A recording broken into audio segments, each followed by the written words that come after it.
Hello everyone, welcome to our tech briefing today with Daniel Stenberg. Daniel based in Stockholm and he will deliver a presentation about web transport today and tomorrow. I hope it will be informative for most of you and most of the people who are watching us on Air Mozilla. And also, I would thank Daniel to accept our invitation for this tech briefing. We will be looking forward for your questions that you can write in the Etherpad shared in the invitation, and we can deliver them to Daniel after his presentation. So Daniel, feel free to start whenever you are ready. Hi, I'm going to share my screen here then. Um,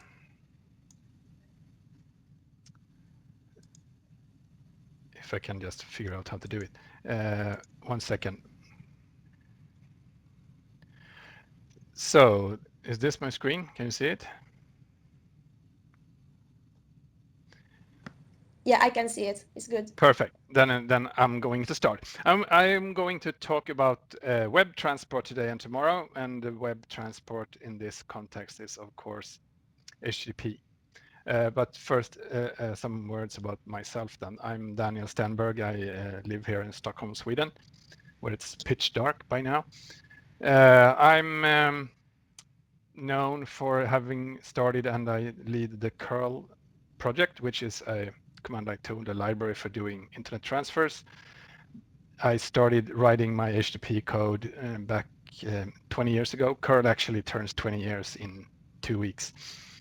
So about 10 years ago, I started to participate within the IETF with the protocol standardization and how to do HTTP protocol work within the IETF. And I joined Mozilla 4 years ago, and I work in the NECO team during the days. That's me. I wanted to talk about web transport today, and web transport is HTTP primarily. HTTP 1 came already back in the 90s, started to get specified 1996, I believe. And we made HTTP 2 a few years ago, and there's a next thing coming called Quick, and I'll mention a little bit about that. So, since I'm doing this live like this and I can't hear or see anyone, I hope you enter your questions and we can take them after my presentation. There's also a link in the Etherpad to these slides if you want to keep up on your end or whatever. Okay, so the web of today is HTTP, and we're adding more and more stuff on our web pages. This is a graph showing how the number in the red graph here, the red line is the number of objects per site on average loading the front page of the primary of the biggest sites on the internet today, where we can see that the number of objects on an average site has increased from 80 to 110 over the last 6 years, and the size of the sites in average has also, well, boomed really. It's increasing all the time, so it's getting larger and larger and more objects. And at the same time, we see that, well, roughly half of the resources or all the requests are asking for all these objects on the sites are asking for objects on the same domain, which I'll explain why that matters. But still, this is sort of the trend, and there's no end of this trend in sight. There's going to be more data and more objects and more requests per site. And at the same time, HTTP 1 is what I call a round trip bonanza, which means that if we're looking at this little graph, I'm showing myself on the left side here as the Lego man, and the cloud is on the right side. We can see that when we ask for things, we have 110 objects to get. We ask for it, we wait for the response, and the response comes back. This is HTTP 1. So it's a ping and a pong, and the further away to the cloud, the longer time we will have to wait for the response. Of course, there's a bandwidth issue here too, but it's primarily a ping and a pong thing here. And if we're going to ask for more objects, we ask again and we ask again, and they each wait for the next request, one at a time, ping pong, ping pong. And to circumvent or to smooth out the problems with all this waiting in both sides, you can do many of these at the same time. A standard browser today uses 6 connections when they're talking HTTP1, so you have 6 of these at the same time to the same site or same host name. But it's still a lot of ping pong. The cloud is far away sometimes. And at the same time, we have what we call head of line blocking problem, which basically means that it's like in the supermarket, there are several lines, and you want to put yourself in one of the lines to pay your groceries or whatever, and which line is the fastest. This is roughly the same problem that the browser has. The browser then uses these potentially 6 connections to the same site, but it has to deliver requests over each of these connections, and it's really hard to know which of these connections to put the request in. And there's the risk that the person in front of you is going to be very slow or very in the HTTP context and very big, or at least take a lot of time. So you don't want to be waiting behind that. You don't want that head of line to the person in the head of line to block you, which is a tricky problem. You can, of course, in the HTTP case, you can always start a new line, which is basically that starting a new TCP connection. But you can only do that so far because you're wasting resources and it's hard for everyone. And it's also a slow process to start a new connection. So those are sort of 2 of the primary problems with HTTP1. And but of course, facing problems with HTTP1, people invented workarounds. And some of the workarounds that people came up with for HTTP1 or 1.1, which is the latest one, HTTP1 version, was people came up with the spriting technique, which is basically that instead of letting the browser ask for a lot of different images, you put a lot of images into one single blob. So in this case, then, if you have a site that you want to display flags on some page, or maybe several pages, but so you put all the flags of the entire from the entire world into one image, and the browser only has to ask for one image, and it'll get everything at once without those ping pong, ping pong, ping pong. You'll just get a single ping and a huge pong back with all the images at once, which then helps you avoid a lot of round trips back and forth. So it goes faster, but you probably get more data than you wanted. It's going to waste more data in your cache, and it's complicated to produce this image, and you have to use JavaScript or CSS and stuff to carve out the little images you particularly want to show on your specific pages. And of course, updating one of these flags, not that flags are updated that often, but if you would have to get an entirely new image, of course, which then also would be a sort of a waste of bandwidth instead of just getting this little single flag that is updated. And the other version of this is that you could also do what they call inlining, which basically means that you put the image into your style sheet instead of putting it as a separate object. So you cram the image into your style sheet. So if you ask for your CSS, you get a lot of images embedded into that style sheet. And as shown in my slide here, it becomes a fairly big chunk of base 64 encoded stuff. Not very readable, and that's, again, here you probably need tools to do this in a convenient way. And updating one of these images, of course, then requires you to download a new CSS and so on. And the same version of that, sort of putting a lot of objects into a big object, is done with JavaScript 2 as well. And then you just put all the JavaScripts into a single monster, so that you just request one huge file instead of many small ones. That is, all of these are, of course, to make sure that you you reduce the number of requests that you have to do to get contents. Instead of many small ones, you get fewer large ones. And another way to enhance your experience with HTTP1 is to make sure that your browser is using more connections to your site, which people are doing with sharding, which basically is that you invent more host names for your site, and you count on the browsers to use say 6 connections for each host name. So you invent a lot of host names and you get 6 connections for each of these host names. Like in this case, I believe it's 8 new host names. For this is a Swedish tabloids website. So instead of getting 6 connections to this site, you get 49 or so, which of course then helps if you want to get a lot of images, for example, in parallel. But of course, again, there's a limit to when this is useful and when it's harmful. So all of these funny workarounds were used as input when people came up and gathered around and made the next iteration of the protocol called HTTP2 that was shipped in 2015 now. Yeah, it's approaching 3 years ago, so it's not that new anymore. But anyway, the point with HTTP2 is to maintain the same HTTP semantics from HTTP1, but change how it is transported.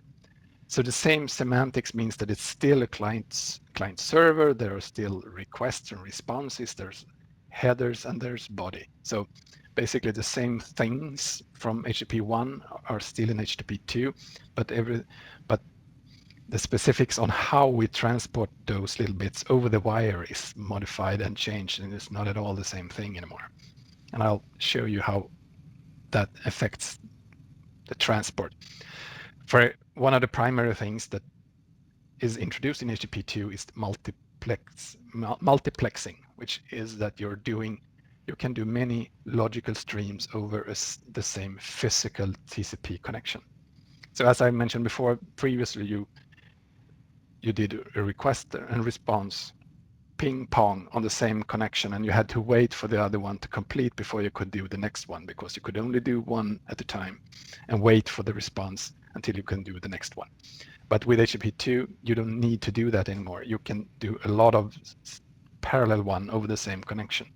So in this case, my illustration here shows if you want to get 2 images, which happens to be 2 trains, the Justin train and the IKEA train, you don't have to either use 2 connections for them, or you don't have to first get the one train and then get another train. But in HTTP2, you can actually ask for them both at once, and they can come back to you multiplexed over the same connection, sort of just intermixed like this, and they're sort of course then separated in the other end. This then helps that it makes a much better utilization of bandwidth. So in this ping pong case I showed you before with me as the Lego man and the cloud, when you ask something and you wait for a response, you still have to wait because the distance to the cloud is still the same, and the cloud might be far away. The Earth is still big, and the globe is big. So in the extreme cases, you have to wait a long time until you get a response. But since you're now using this multiplexed version, when you can do more things at once over the same connection, you don't have to wait for the response to come back until you send the next request. So in this case, you can actually send the next request immediately after you send the first one. So you don't have to wait for the first response until you send the request number 2. And the response number 2, like the second blue arrow here, it might be slow, but it doesn't really affect you because you can still send the third request, and the third request might actually get the response back faster than the second request or the second response here, because they're all multiplexed, so they can come back in a different pace. So this means that you can utilize the bandwidth much better. You can saturate the bandwidth pretty much in both directions here. You don't have to wait until you send your next request, or you don't have to wait until you send the response from the server side. There are more details to HTTP2 than multiplexing, but that's sort of the primary thing, I think. Anyway, that was HTTP2, then came as an RFC in May 2015, RFC 7540, and it was already adopted by then, and has been supported by a lot of softwares already before and since then. And server side, basically everything that is servers that you are using or seeing online today, they're all supporting HTTP2. So everything server-wise that you want to use that is reasonably updated supports HTTP2, and of course all browsers. And I would say most clients these days support HTTP2 if they want to, if they're like some sort of aspiring to be on track with web development. So software-wise, it's good. And if you're looking at stats, if you check the telemetry of Firefox, we can see that we're getting a fair amount of HTTP2 responses back. So this is Firefox release in March 2018 right now, then that 42% of all HTTP responses that we get with Firefox is HTTP2. 42% here is then out of all HTTP responses, HTTP as in both HTTP and HTTPS. And for reasons that I'm not going to address right now, HTTP2 is only enabled for HTTPS by all browsers and basically all servers. So for old style HTTP without TLS, I mean the insecure way of doing HTTP, there won't be an HTTP2. So basically only HTTPS sites can offer HTTP2, and out of HTTPS sites, Firefox gets roughly 70% HTTP2. And you could question why there aren't more than 70%, but I don't know. That's not my specialty. And if we look at it from the other side, we can just check statistics for how the websites are doing. And right now, out of the top 10 million websites, 24% seems to have HTTP2 enabled. Not terribly much, but it has at least doubled the last 12 months. It has actually doubled the last 12 months for a while. So the trend is definitely going upwards. And out of the top 1,000 websites, more than a third has it enabled at least. So it is fairly well used. And it does make most sites faster when you enable it. And it's as someone who makes a website, it's fairly easy to just enable HTTP2 at least in the basic, just make sure that it works. Make the best out of it might be a little bit more work. So that is HTTP1, some of the problems and some of the quirks, and how some of those issues were fixed with HTTP2, since you could then do everything multiplexed, and you didn't have to, you could then avoid a lot of the workarounds that you did with HTTP1 to make it faster and avoid a lot of round trips. So we have then shipped HTTP2. The world is using HTTP2 to some extent, at least. We're approaching, well, over a third of the websites and all the browsers and everything. So how has it played out in the real world then? If we look at sort of some real world numbers, did HTTP2 meet its promises, or does it, or whatever? If we look at the most remote corners of the internet and we go back here to Firefox telemetry numbers, we can see that this is the round trip time numbers to websites that Firefox is interacting with. And if we then look in particular the last 95th percentile, the really remote corners of the internet, as I say here in this slide, we can see that on the desktop and mobile browsers, the distance to the site, I mean, I go back to this slide, if you remember the Lego man and the cloud, the distance here is the round trip time is 800, in the desktop case 800 milliseconds, and in the mobile case over 900 milliseconds. And approaching 1 second to the server, that's a very long time. So if you have to wait for each request, you know, that ping pong, if that takes 1 second, it'll make sites with 110 objects really, really slow. Even if you use many connections, if each request is going to take 1 second ping pong, it is going to be horribly slow. So of course, in this case, instead of waiting for the ping pong when you can go to HTTP2, you will gain enormous amounts. So we're at least improving for these, the worst cases, a lot. And I'll show you some numbers on this. If you then look at these waiting times internally in Firefox, we had these lines I showed with Lego queues. There's basically outgoing lines when the browser wants to send away a request to the site to ask for a resource or whatever, and it puts the request in a little queue, and when it's time, it sends out the request over the connection. And if we're looking at queuing lines internally, then how long time does Firefox have to wait until it can send the request?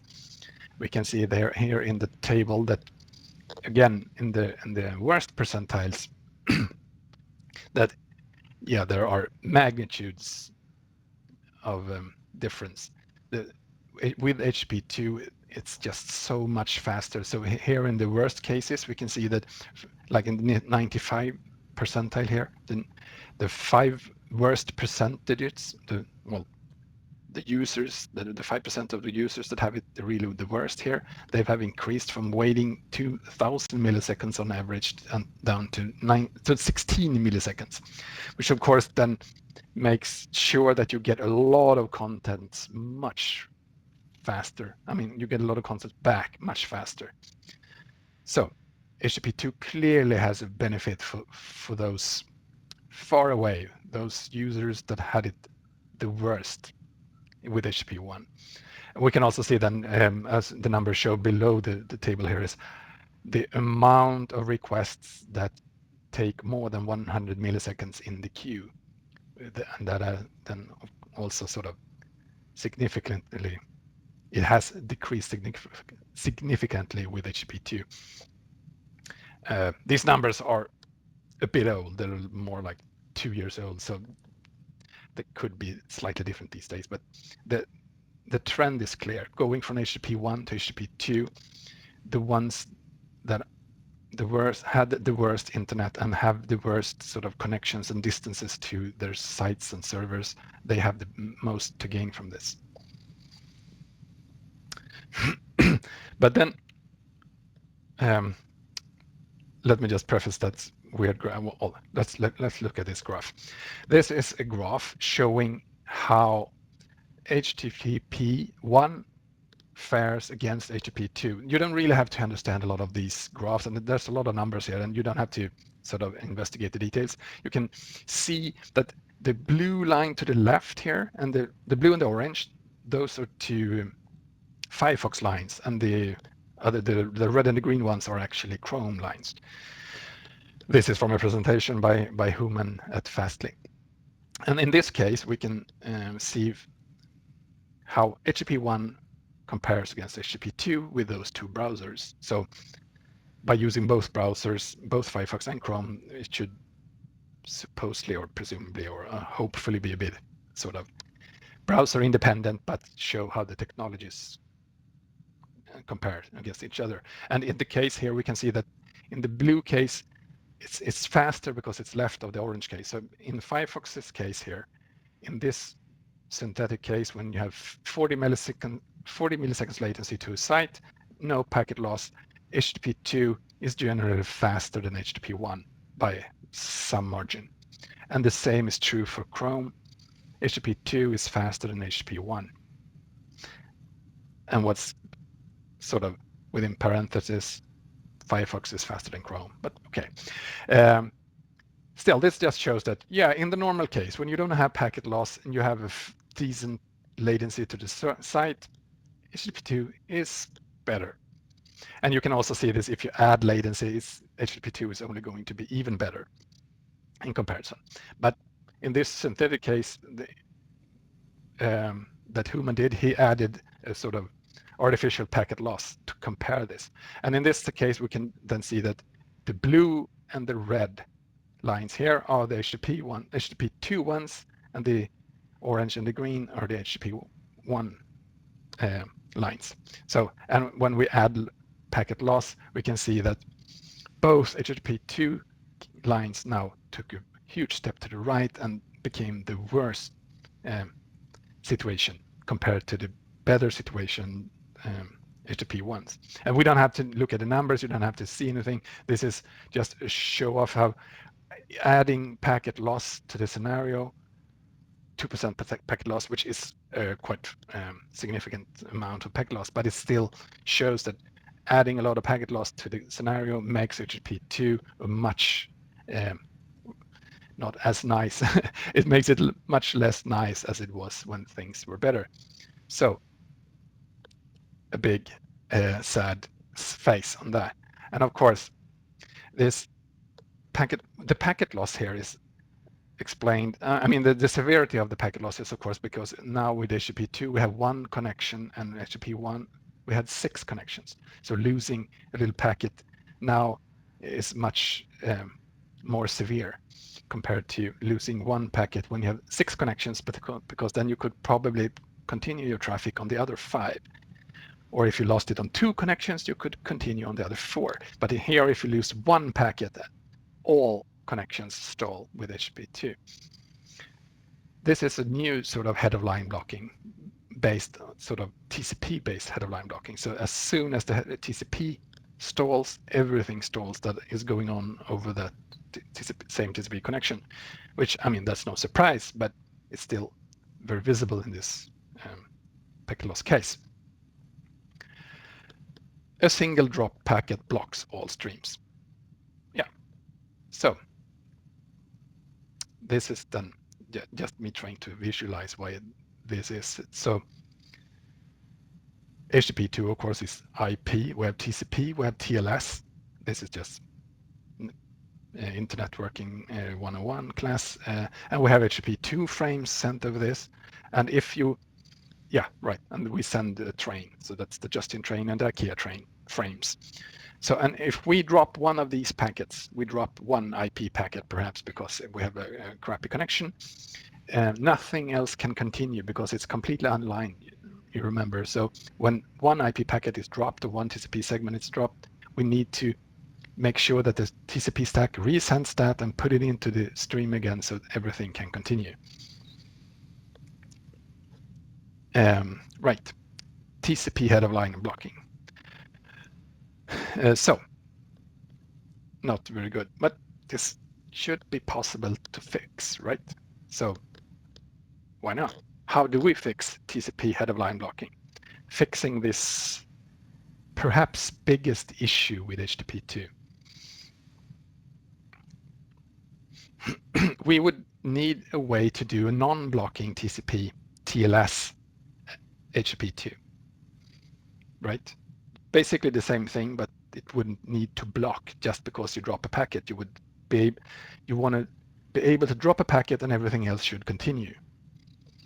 So the packets or the streams need to be independent somehow.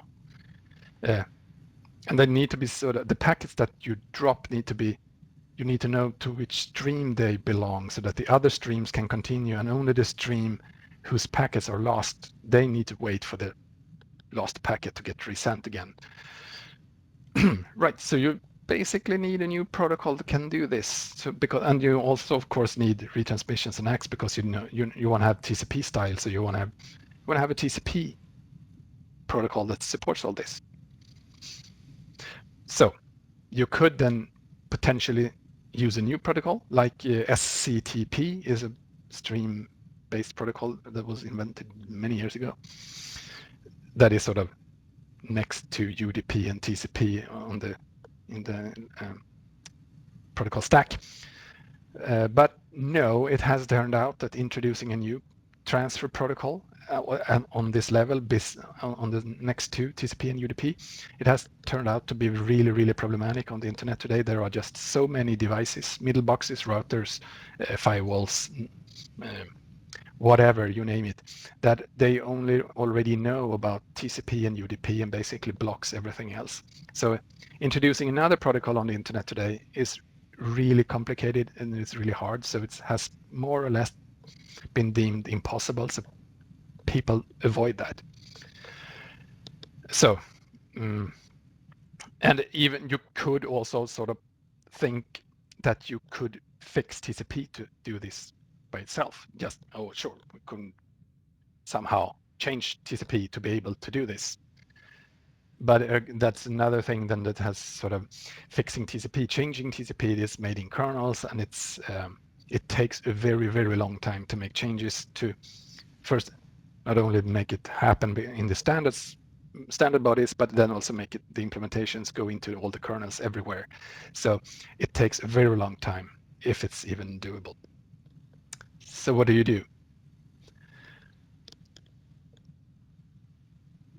Google, facing this challenge, they invented the protocol they called Quick. It is then basically to fix this problem. They implemented their own protocol over UDP with an end-to-end crypto. So there's no plain text version of this. There's no clear text. You always only do crypto here. And this protocol implemented over UDP. So basically it's basically a new TCP-like implementation, but over UDP, and it has no TCP header line blocking problem. It has these independent streams I mentioned that you needed to. So if you drop a packet somewhere, the other streams can continue. And then when you resend that missing packet, the stream can continue too. And while fixing these things, they also took a stab at fixing or introducing better, or I should say proper zero RTT properties, which basically means more ways to send the data earlier, reducing the number of round trips necessary to send data. So if you already had a connection or communication with another party, like if you are a client, you talked to this server before, you can send data already in your next handshake without doing a lot of handshake first and then send data. And by doing this, you of course gain a lot of time and you get more data earlier, so things appear faster to you. By doing this over UDP basically means that you can implement it yourself in your client code, and in Google's case, of course, they have a fairly substantial server side, so they could implement both, but they could do it in both sides then. So they implemented a server version and they had the client version, and they could iterate with this and make sure that things worked out the way they wanted to. So no penalty for doing things like, changing TCP and waiting forever for standards or kernels to implement it. They could just do it basically day by day and change their own code.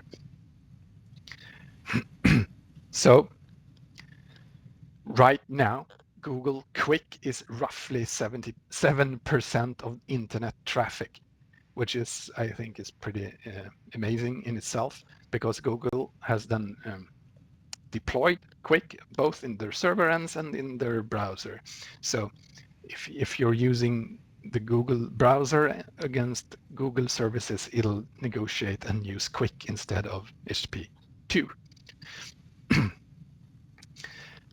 But Google then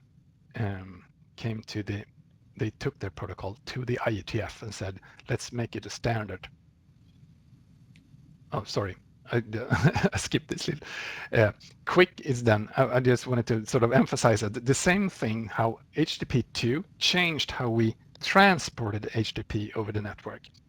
Quick is again a way, is again changing how we're transporting HTTP over the internet. We maintain all the semantics. We're still doing, the get and the response. We have headers and body and everything. That all the headers are there, the cookies are there, everything you know about HTTP, or all you can see in the dev tools, and everything that is still there. Quick is again just changing how the bits are sent over the wire and how it's sort of being deconstructed and reconstructed on the other side.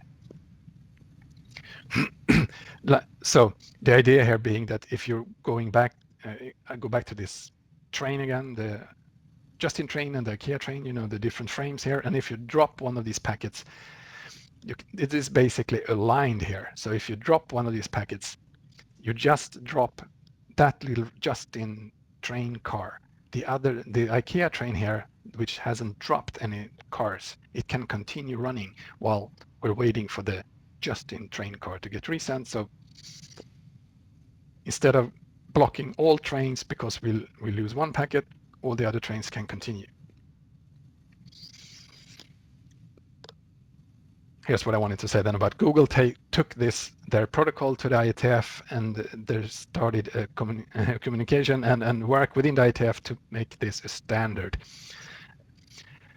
They started this in the autumn 2016, so it's I'd say it's soon 18 months ago. And there's been a massive interest in this, and when they took it to the IETF, there was a lot of discussion on how to do it, and they ended up with the discussion that it should be more than HTTP or HTTP2 like. So the conclusion was then that the quick protocol is becoming a transport quick and an HTTP quick, basically split layers there. So the idea here is that you should be able to do other protocols over quick, the transport quick in the future, even if within the ITF they quickly also decided that the focus should be the HTTP over quick portion. That's sometimes called HQ, like H2 was for HTTP2, where HQ is HTTP over quick. Right, there's there are a lot of interim meetings for this. There's a fairly big push in getting something done here. There's, as I said, there's been a massive interest. There are a lot of interested parties. I believe there are around 10, 12 different implementations of the ITF Quick protocol so far. The ITF Quick protocol is not identical to the Google Quick. It's the same sort of the standard, or the ideas, the concepts are the same, but it's being changed in a lot of different ways. So there's a lot of the IETF Quick is not at all as the Google Quick. So if you would implement them, you would probably go one or the other. I know that the Google Quick implementation is slowly sort of getting converted to the IETF version, and the IETF version is being worked on right now. It is supposed to be finished and done by the end of 2018, the protocol spec, the standard. The IETF Quick stack, which is then not identical to the Google Quick stack, but I just wanted to show this little comparison, because in the HTTP2 case, you would do TCP, TLS, and you would have HTTP over that, as shown here on the left side on the slide, while in the quick case, or HTTP over quick case, you do it on top of UDP, as I mentioned, and there's a quick transport stack on top of UDP, which is using TLS 1.3 for the encryption part, or the security part, which and also within ITF, as well as Google did it, there's no clear text version. There's only the secure version, so you can never do clear text quick. And over this transport quick, you do HTTP over quick. A lot of things, but the idea then being, of course, that you can still send that sort of familiar HTTP over this, and it'll look HTTP in the other end for you, for most users. Of course, it is in this case, since this is UDP and not TCP, there's going to be a slightly different negotiation, sort of that step. How do you figure out that the server you're talking to speaks quick, so you can upgrade for your HTTP2 to your quick connection? And I'll say that for another presentation. So this is not HTTP3, but it is basically that in spirit, but not in name. It's also almost like TCP2, but also, again, mostly in spirit, absolutely not in name. It is simply quick, even if quick here is a lot of different things. There's quick, the transport, there's HTTP over quick, there's the Google quick, and the IETF quick. So a lot of different quicks, I would say, but it is quick. This is the official quick logo from the IETF working group, working hard to make this a reality. So to sum things up, HTTP1 was certainly not optimal for transporting the web as we have it today. So HTTP2 was introduced. It's binary, it's multiplexed, and it's widely used, and it really makes sites faster. But it has there are still some things we can improve with HTTP2, and HTTP2 also made it a lot easier for us, and sort of it built the foundation on how to do the next version of the protocol. So we're already then seeing the next version of the protocol, which is quick, and it's coming, and it's going to be done by the end of this year, and it's for all practical purposes right now, quick is going to be like HTTP2 like frames over UDP, or at least you can sort of think of it that way.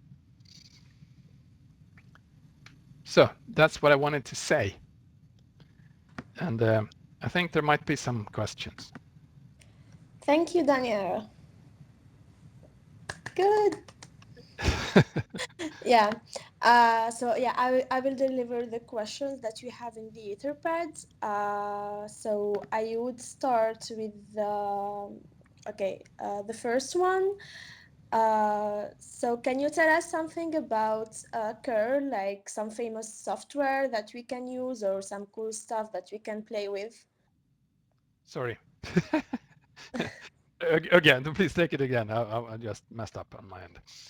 Can you? Okay, it's fine. I said, can you tell us something about curl, like if there is any famous software that we can use or like some cool stuff to use? Um, yes, I know about curl. I basically everything uses curl. Put, put simply, uh, these days I stopped counting users because users seems like a weird thing for curl to count. Since nowadays I try to assess the impact of humans in every day that curl makes, and I would say since curl nowadays is used basically in every cell phone, in every computer running, or at least every smartphone and every smart TV, every smart car.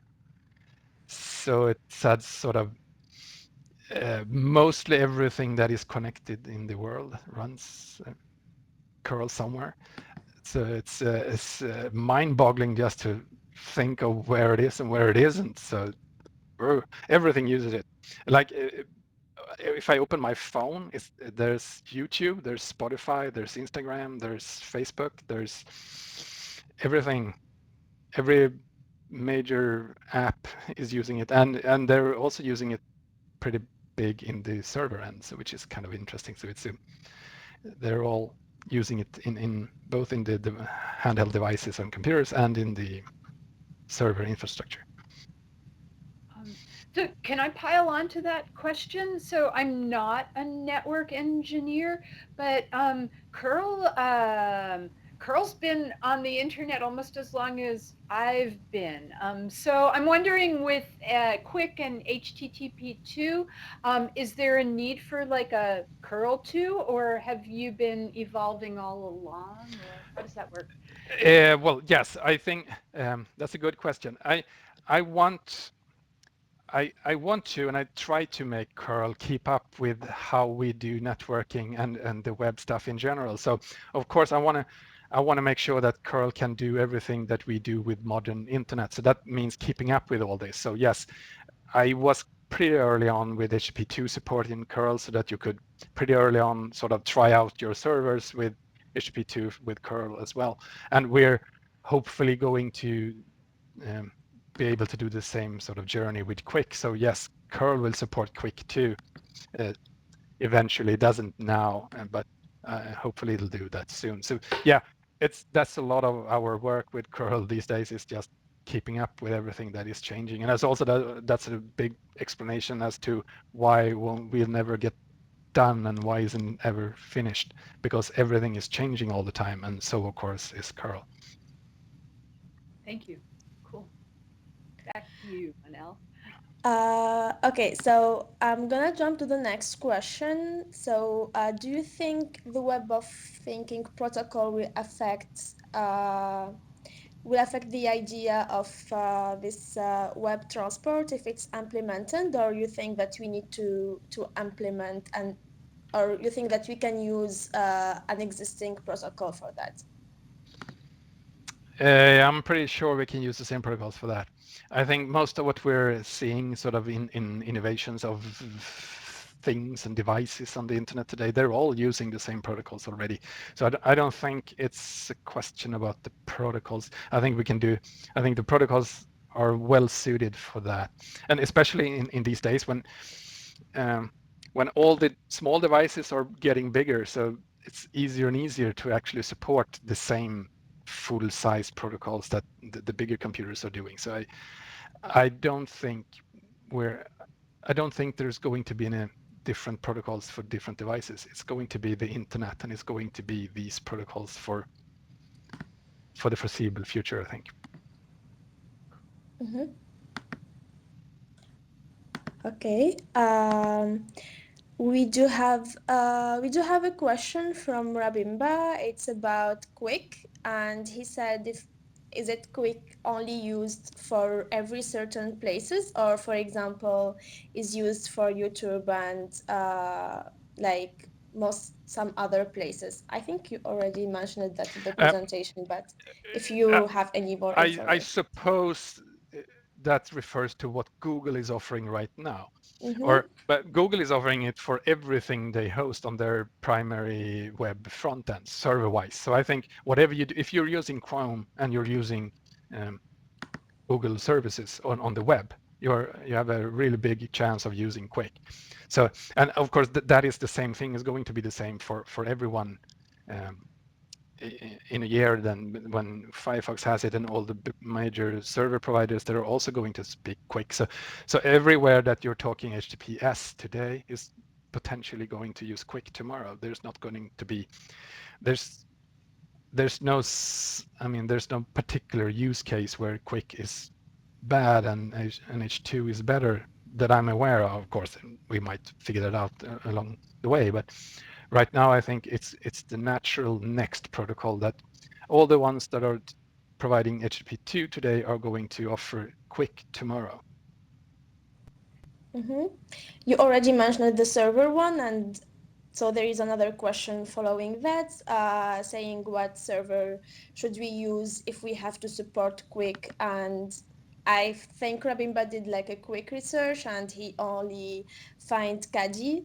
Um, Yes, so do but you have? well, Mm-hmm. well, that goes back to this dual situation of the protocols. If you want to support, if you want to use Chrome and you want to talk to a server end, you need to speak the Google version of Quick, and the Google version of Quick is of course not the standardized IETF version. So then you have to implement the server side of the Google protocol, and the Caddy server has that. So you can run Caddy and offer the Google version of Quick server side.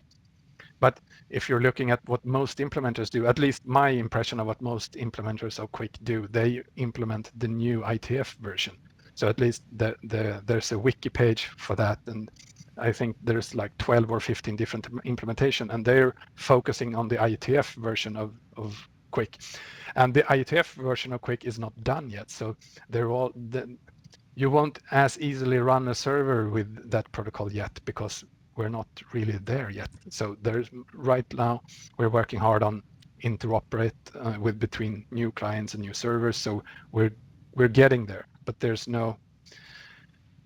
really no point or place right now to run IETF quick servers.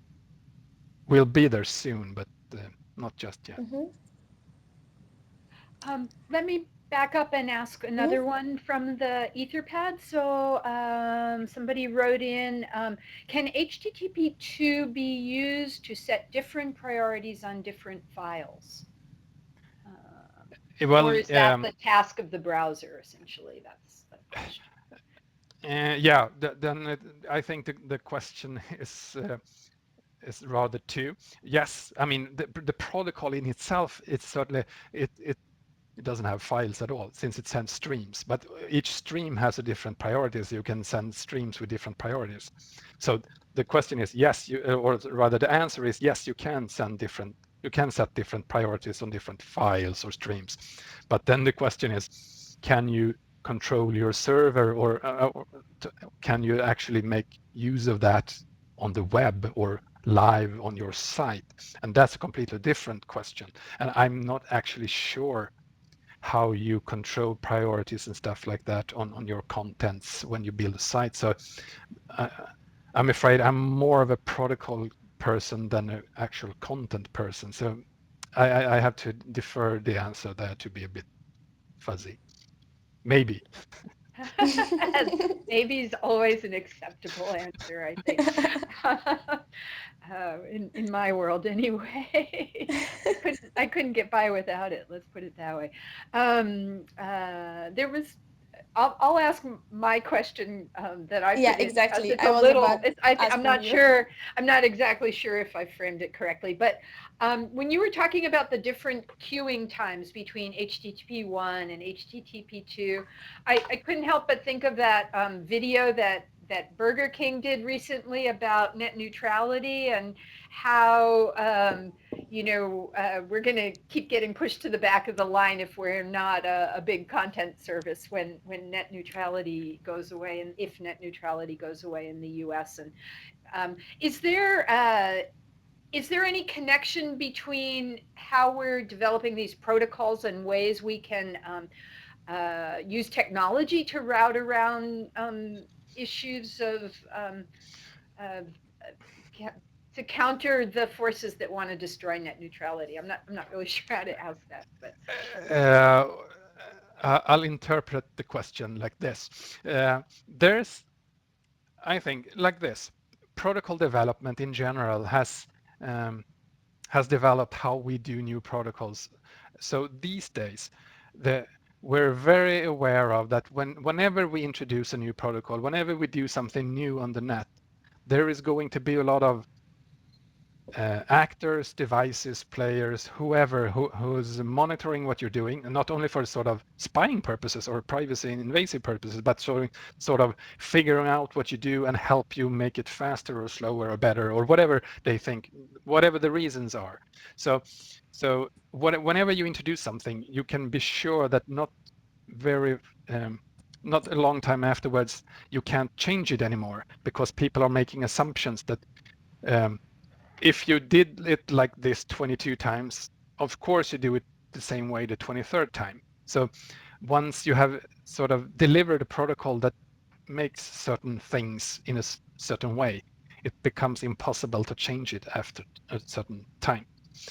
What they call within the protocol ossification, which basically means that we can't change anything. That is why we don't do HTTP2 over clear text TCP, because if you talk TCP on port 80, that means HTTP1 for a huge part of the world. So you can't just suddenly speak HTTP2 over that port because there are too many middle boxes that'll not recognize HTTP2, and it'll either destroy your traffic or um, well, make everything sad and boring.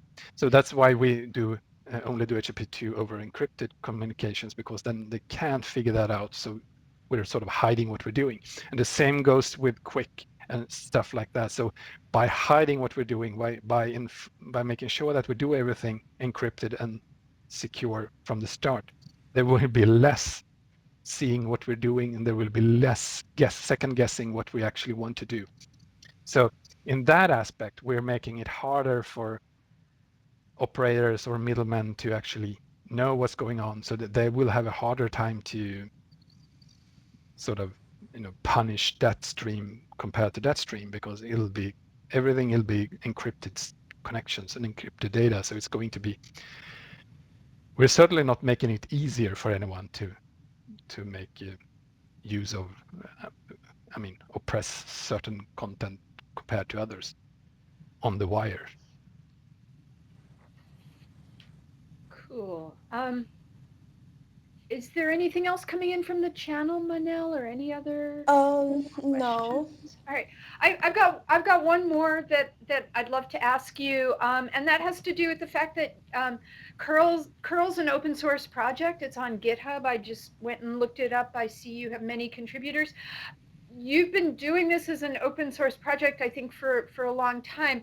Is there anything like any words of wisdom about like or insights about your contributors and the community of people who contribute to curl and how that's changed or any um, I'm just really interested in your observations about the open source community you've built around this project.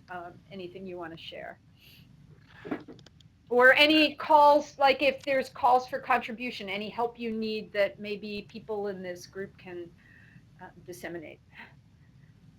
We always need help, of course. It's an open source project, right? Uh, I started curl. I did the first release in exactly 14 days. It's 20 years old, so it's getting really close to and it's So as this I should be your released anniversary party. exactly I released curl 3 weeks after Mozilla was founded, so it's basically We're the sort of same like, age. yeah, Um, but I would say, I mean, open source. I wanted to be open source from the beginning. I started it as that way, and it's been a community and everything. And of course, it has changed a lot over time, possibly because it became more popular and more users, but also because the nature of open source and people's awareness has changed. So I think open source is getting better. We are getting better at open source, and we get better tools, and we get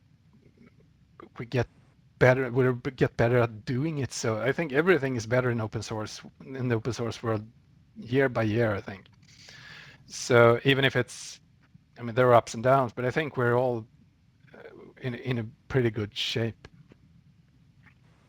awesome. Thank you. Wow, thanks a lot.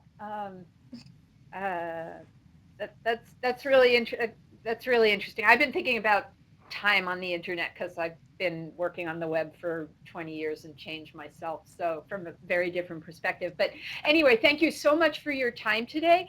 Um, we'll let you know, or the Airmo recording should be transcoded by end of day here. I will get some captions on it as well. Most of our tech speaker audience is not speaking English as their first language, so captions are really nice to have. I'll let you know when all that's together. So and we'll share it with the world. And thanks again for your time and your work. And thank you, Manel, for hosting. Yeah, thank you, Javi, for joining, and thank you, Danielle, for this And nice all tech presentation. speakers around the world, be well, be safe. Thanks for your contributions, and everybody keep on rocking the free web. Ooh, I almost there. All right, be well. Bye bye. Take care. Ciao. Bye. Bye. Bye.